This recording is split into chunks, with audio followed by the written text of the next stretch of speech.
Hello everyone, welcome to this presentation. Today I'll be showing you the evolution of the handheld mobile phone from 1973 to 2015. The first ever phone was created by Mark Cooper in 1973, who worked for Motorola. He is the first person in history to make a phone call using a mobile phone. Cooper's phone was released to the public market by Motorola in 1984 and was known as the Motorola Dynatac 8000X. The phone could manage 30 minutes of talk time and hold up to 30 phone numbers.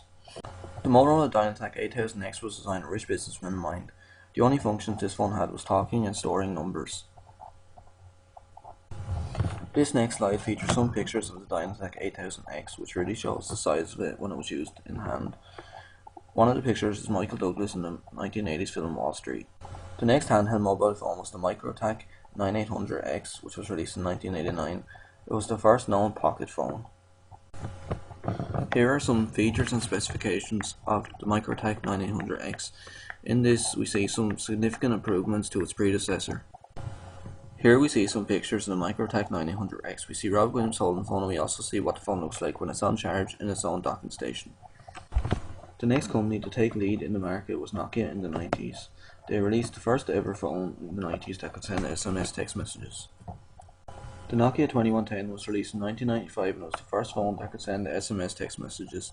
It became a very popular phone throughout the 90s because of its small size. Here are some features and specs of the Nokia 2110. This phone can handle up to 30 hours of standby time and 2 hours of talk time. This slide shows some pictures of the Nokia 2110. It shows how it looked when it was held in someone's hand, and it also shows how it looked when it was lying down. Many phones were released after the Nokia 2110, but they didn't really change much in features. These phones only changed in terms of storage capacity and ringtones. The Nokia 9000 communicator was the next phone to lead the market in 1998. It looked like a normal phone, but then flipped into a keyboard and another screen.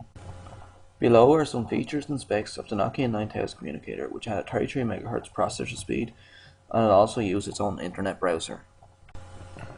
Here are some pictures of the Nokia 9000 communicator. In this it shows what the phone looked like when it was flipped, and also what the phone looked like when it was unflipped. The first phone that had a colour screen was the Siemens S10, which was released in the late 90s. This phone, however, was not very popular and not well known. The Nokia 9210 is the follow-up to the Nokia 9000. It is the most well-known first ever colour phone, and it was introduced in 2000. Here are some specs of the Nokia 9210 communicator. This phone was almost the exact same as the 9000 communicator, only this phone used a colour screen. This slide shows pictures of the 9210 communicator and how it has almost the exact same unique design as the 9000 communicator. Further progression throughout the 2000s led to the BlackBerry 7230, which is seen as the first ever smartphone because it has so many functions. Here are some specs of the BlackBerry 7230, which uses BlackBerry operating system and has 1 MB of RAM. Here are some pictures of the BlackBerry 7230, which shows its unique design and its QWERTY keyboard layout. This was a very common communicator phone. Today's market is dominated by Samsung's Android phones and Apple's iPhones. Microsoft also has their own Windows smartphones, however, they are not really a big hit with consumers.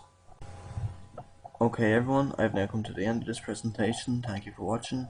It's been a pleasure to present this to you. Please don't forget to like and subscribe to my page. Until next time, it's goodbye.